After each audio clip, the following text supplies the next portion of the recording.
Welcome back to morning star food. Morning star ಫುಡ್ಸಲ್ಲಿ food research ನಡೀತದೆ ಅಂತ ಹೇಳ್ತಿದ್ದೆ ನಿಮಗೆಲ್ಲರೂ. ಸೊ ನೋಡಿರಿ, ಇದೊಂದು ಹೊಸ ಡಿಶ್ಶು, ರಸಮ್ ರೈಸ್ ಎಂಬುದದು ಇದು ಹೆಸರು. ಹಪ್ಪಳ ಜೊತೆ ಸೇರಿ ತಿನ್ಬೋದು. ನಮ್ಮ ಮನೆಯಲ್ಲಿ ಮತ್ತು ನಮ್ಮವ್ರಿಗೆಲ್ಲ ಕೆಲವು ಟೈಮಲ್ಲಿ ಹುಷಾರಿಲ್ಲದೆ ಆಗುತ್ತೆ, ಡಾಕ್ಟ್ರ್ ಹತ್ರ ಹೋಗ್ತೀವಿ. ಆಯಿಲ್ ಲೆಸ್ಸು ಮತ್ತು ಖಾರ ಕಮ್ಮಿ ಇರೋದು, ವಿತೌಟ್ ಆಯಿಲ್ ಇರೋದು ತಿನ್ನಿರಿ ಅಂತೇಳಿ ಅಡ್ವೈಸ್ ಮಾಡಿ ಕಳಿಸ್ತಾರೆ. ನಮಗೆ ಗಂಜಿ ಕೊಡೋದಾ ಅನ್ನ ಕೊಡೋದಾ ಅಂತೇಳಿ ಸ್ವಲ್ಪ ಟೈಮಲ್ಲಿ ಕನ್ಫ್ಯೂಸ್ ಇರ್ತದೆ.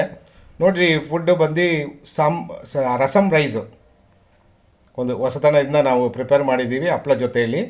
ಯಾರಿಗೆಲ್ಲ ಕಾಯಿಲೆ ಇದೆಯೋ, ಯಾರಿಗೆಲ್ಲ ಹುಷಾರಿಲ್ವೋ ಅವ್ರಿಗೆಲ್ಲ ನಾಲಿಗೇನು ಟೇಸ್ಟಲ್ಲಿ ಇರಲ್ಲ. ಇದು ಸ್ವಲ್ಪ ರಸಮ್ ಬೇಸ್ಡು, ಪೆಪ್ಪರ್ ಮತ್ತು ಜೀರಾ ಬೇರೆ ವಸ್ತುಗಳೆಲ್ಲ ಸೇರಿರುತ್ತೆ. ಇನ್ನು ಸ್ವಲ್ಪ ಇಂಗ್ರೀಡಿಯೆಂಟ್ಸು ನಮ್ಮ ಮಾರ್ನಿಂಗ್ ಸ್ಟಾರ್ ರಿಸರ್ಚಲ್ಲಿ ಇದು ಒಂದು ಹೊಸದಾಗಿ ಬಂದಿರೋ ಐಟಮು.